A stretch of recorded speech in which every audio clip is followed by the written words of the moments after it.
Middle class की salary तो जैसे पूर्णिमा का चांद है, मेरे दादाजी कहा करते थे। उनकी आवाज में ज्ञान की गहराई।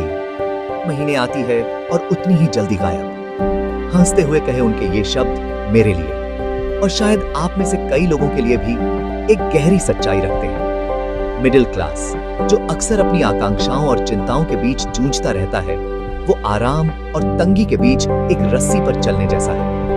हर महीने मिलने वाली सैलरी, आशा की किरण, अक्सर एक पल के मेहमान की तरह लगती है। बिल, खर्चे और रोजमर्रा की जिंदगी की मांगों के आगे उसकी चमक फीकी पड़ जाती है। ये संघर्ष सच है, और इस चक्र से बाहर निकलने का सपना, सच्ची आर्थिक आजादी पाने का सपना, एक मृग तृष्णा जैसा लग सकता है। लेकिन इस आर्थिक रेगिस्तान के बीच सुकून की जगह भी है। इसकी कुंजी है फाइनेंशियल प्लानिंग की ताकत को समझना, अनुशासित निवेश करना और सबसे महत्वपूर्ण कंपाउंडिंग के जादू को समझना, समय के साथ पैसे को तेजी से बढ़ाने की क्षमता।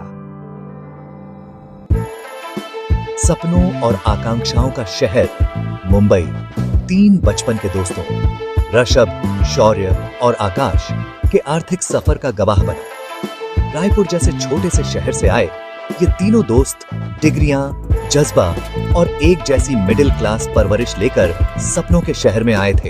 हालांकि उनके रास्ते तब अलग हो गए जब बात उनके आर्थिक फैसलों की आई, जिसने उन्हें बिल्कुल अलग अलग राहों पर धकेल दिया। ऋषभ व्यावहारिक और गणनात्मक, संपत्ति की मूर्त प्रकृति को समझता था। शौर्य पार्टी की जान, पल के लिए जीता था। उसके खर्च करने की आदतें तुरंत संतुष्टि की उसकी इच्छा को दर्शाती थी।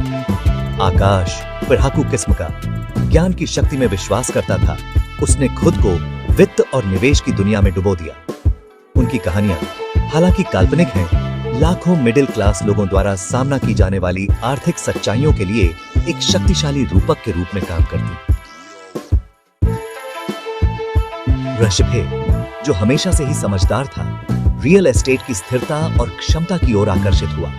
वह समझता था कि मिडिल क्लास की सैलरी सीमित हो सकती है, लेकिन जमीन और प्रॉपर्टी की कीमत, खासकर मुंबई जैसे बढ़ते शहर में, समय के साथ काफी बढ़ने की क्षमता रखती है। उसने हर पैसा सोच समझकर बचाया, मेहनत से अलग अलग जगहों पर रिसर्च की और शहर का एक टुकड़ा अपना बनाने की लॉन्ग टर्म सिक्योरिटी के लिए तुरंत मिलने वाले सुखों का त्याग कर दिया।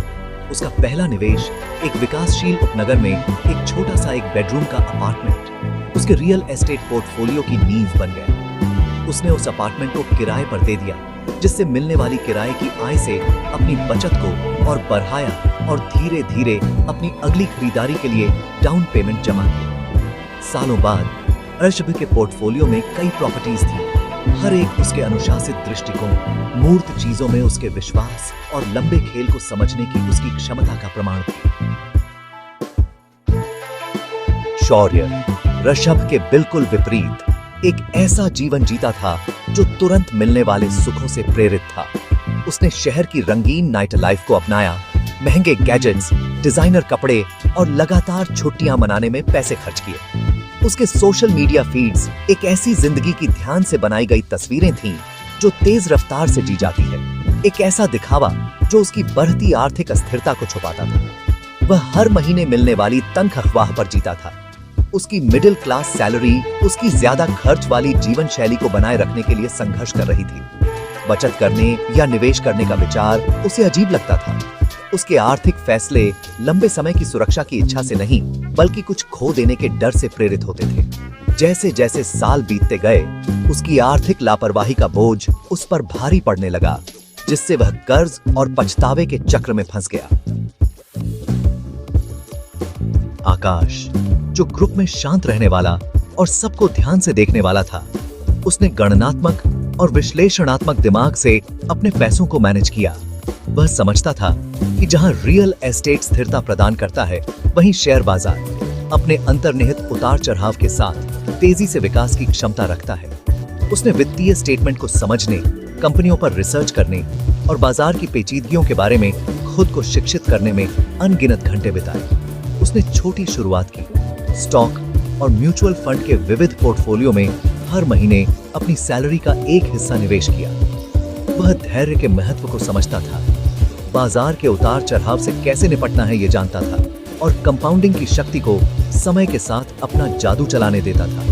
उसके निवेश ध्यान से चुने गए और पूरी सावधानी से ट्रैक किए गए, लगातार बढ़ते रहे, जिससे उसकी शुरुआती बचत एक बड़े नेस्ट एग में बदल गई।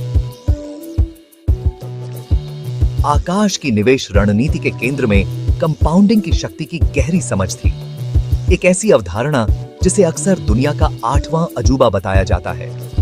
कंपाउंडिंग सरल शब्दों में आपके शुरुआती निवेश पर रिटर्न अर्जित करने के साथ साथ पिछली अवधि से संचित ब्याज या लाभ पर भी रिटर्न अर्जित करने का स्नोबॉल प्रभाव है। कल्पना कीजिए कि एक स्नोबॉल पहाड़ी से नीचे लुढ़क रहा है। जैसे जैसे यह नीचे जाता है, वैसे वैसे ज्यादा बर्फ और गति पकड़ता जाता है। यही कंपाउंडिंग है। आप जितनी जल्दी शुरुआत करते हैं, आपके पैसे के तेजी से बढ़ने के लिए उतना ही ज्यादा समय होता है। आकाश ने जल्दी शुरुआत करके और अपने निवेश के साथ निरंतर बने रहकर इस शक्ति का उपयोग किया, जिससे उसका शुरुआती योगदान एक महत्वपूर्ण धनराशि में बदल गया।